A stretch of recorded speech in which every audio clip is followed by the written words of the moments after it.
Você se sente desrespeitado em relação às escolhas que você fez para a alimentação do seu filho?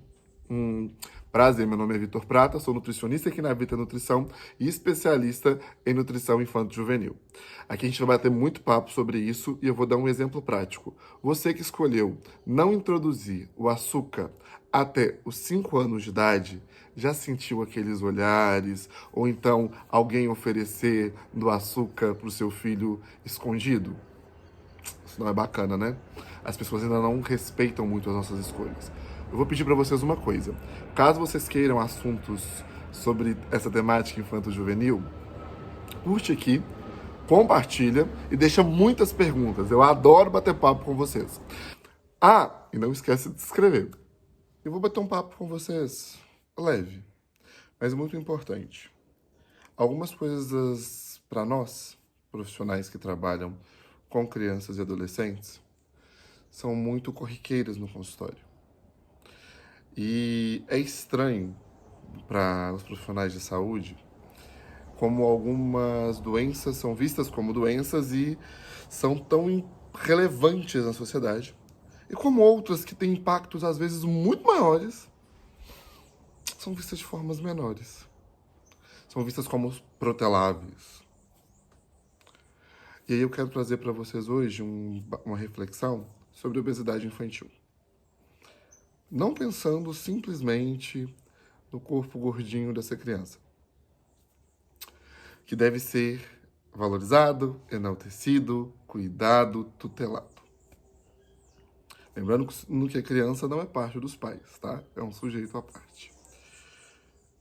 Nós temos que entender que a obesidade, ela é uma doença complexa, multifatorial e que necessita da intervenção de uma equipe multiprofissional. Não vai ser o nutricionista que vai resolver, não vai ser o endocrinologista, não vai ser o psicólogo, não vai ser o psiquiatra, não serão eles sozinhos. Serão a junção dessas áreas de conhecimento, trabalhando para ajudar essa criança. Entendendo o perfil comportamental, junto com a psicologia e psiquiatria daquela família, entendendo a existência de um possível transtorno, entendendo alguma situação de transtorno endocrinológico junto com a endocrinologia pediátrica, entendendo toda a ritualística alimentar junto com a nutrição, o comportamento frente ao alimento junto com a nutrição. Isso é muito importante para que a gente comece a desnudar alguns pontos de extrema relevância no comer e no utilizar dos alimentos por essa criança. E um ponto é muito importante nisso. É como nós, adultos, acolhemos os cuidadores dessa criança. A gente tem que lembrar, quando não existe uma desordem fisiológica, o comportamento no ser humano é extremamente importante. Até quando há uma desordem fisiológica também. Mas vamos pensar de forma mais prática. Eu vejo quando uma mãe fala que o filho tem intolerância à lactose, há uma movimentação da família para que não tenha alimentos que contenham lactose no dia das festas. E isso é rapidamente aceito e coloca-se em prática por toda a família uma organização para que se tenha alimentos mais interessantes para essa criança e que ela não se sinta excluída. E eu acho isso maravilhoso e tem que ser assim mesmo. Vejo isso para pacientes com erros inatos do metabolismo, como os fenilcetonúricos.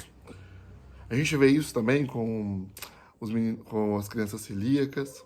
E isso é bem tranquilo da gente conseguir manejar. Mas a obesidade não é um tabu.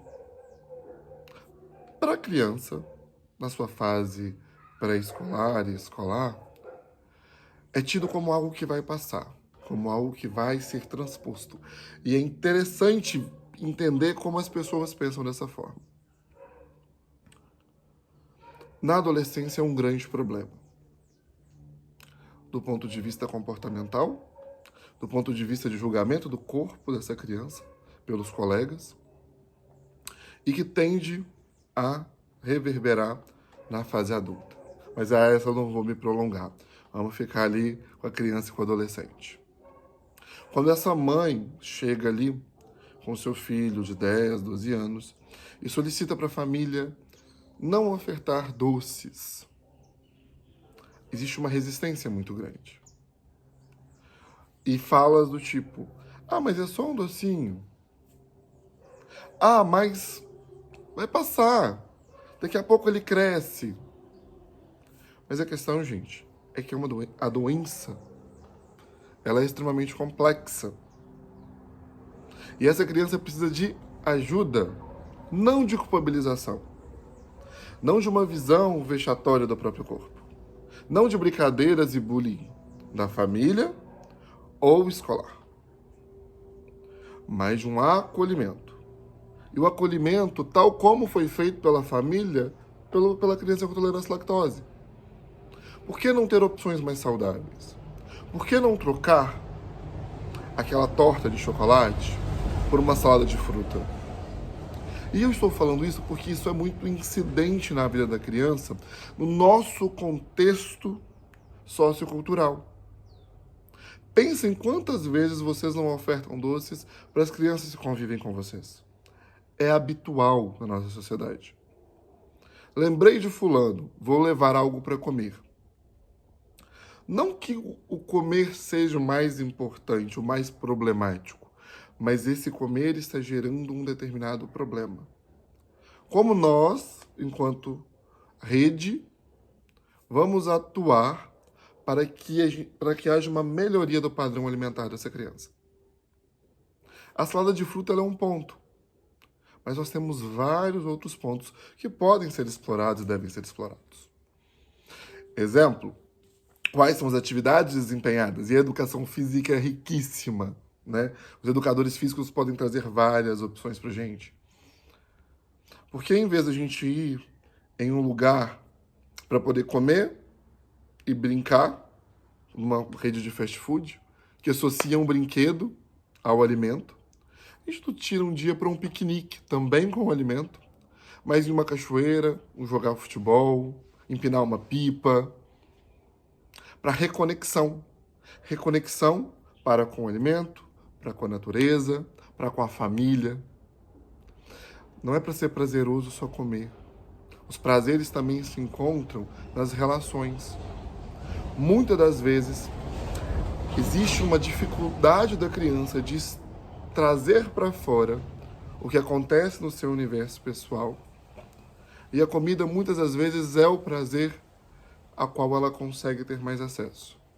O cuidador, muitas das vezes, não consegue estar ali com aquela criança. E por também entender que a comida está no lugar de prazer, traz a comida para essa criança. E o ambiente obesogêneo vai sendo construído com alimentos de baixa qualidade nutricional, com alimentos ricos em caloria. E o sobrepeso vem emergindo. Junto disso, a construção do repertório alimentar vai se dando. É realmente desleal a gente falar para uma criança que entre uma coxinha e uma maçã, a maçã é mais gostosa. É hipocrisia. A coxinha é mais gostosa, de forma palatável. Mas a gente pode construir um ambiente a qual a coxinha não seja um problema, mas a regra seja a maçã. E em dias específicos, em momentos de festa, não que a maçã não seja de tão boa como a coxinha, mas se a coxinha está no lugar simbólico da festa. E que no dia a dia a maçã é importante. Não porque ela está com uma significação específica de saúde, mas porque é necessário. É necessário com que a gente consuma legumes, frutas e verduras para que o nosso organismo funcione, para que as nossas células funcionem de forma adequada. Isso a gente vai trabalhando com crianças no brincar, porque criança não brinca de brincar, criança brinca. E nesse brincar a gente constrói o panorama, a gente constrói outras formas de resolução de problemas. Outras formas de construção de leitura de mundos. Elas vão significando e construindo quem elas são. Então a gente pode brincar com esses alimentos no dia a dia. Trazer eles de várias formas, em vários formatos. Eu lembro na minha época de criança de um desenho onde os alimentos falavam. Eu aprendi o nome de todos os alimentos e achava muito legal. A gente fica falando tanto do retire as telas. E é importante ter o tempo de tela delimitado. Muito importante. Mas a gente também pode utilizar esse momento de tela para trazer aquilo que a gente quer trabalhar. Se a gente quer trabalhar alguma virtude, a gente vai trabalhar um desenho que fale disso. Eu lembrei de Marcelino do Pão e Vinho, amava, era apaixonado com ele.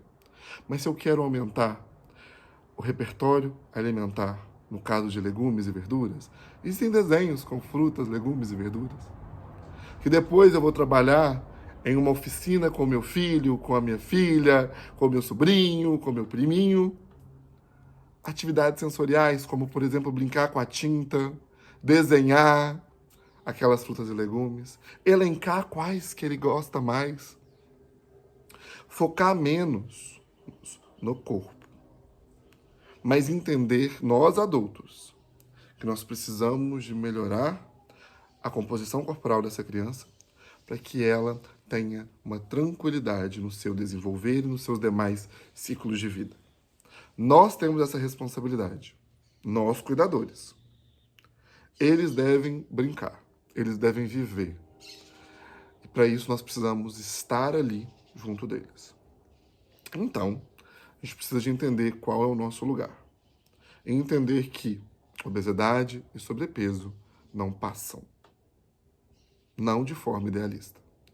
É necessário uma sistematização do cuidado junto de uma equipe multidisciplinar para que essa criança seja acolhida e tenha, então, a superação deste problema de saúde, que talvez tenha que ser acompanhado ao longo de toda a vida, mas que pode ser muito melhor dentro de um acompanhamento com profissionais que entendam de infância e de adolescência. Isso é um papo inicial, gente. A gente só está aqui jogando ideias e começando a conversar.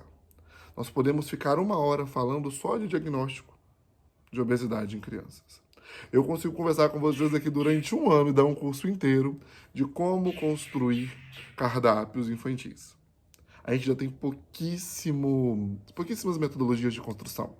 Aqui no Brasil, a gente vai utilizar, por exemplo, o que o Departamento de Nutrologia da Sociedade Brasileira de Pediatria preconiza para a construção dos cardápios. Mas esse mundo gigantesco precisa ser mostrado para vocês. E vocês têm que entender que ele vai sempre passar, sempre, pelo viés do acolhimento. E aí, nós cuidadores, nós adultos, precisamos entender o nosso lugar de proteção dessa criança e desse adolescente. Porque nós podemos sair de uma obesidade para uma bulimia, anorexia ou outra doença.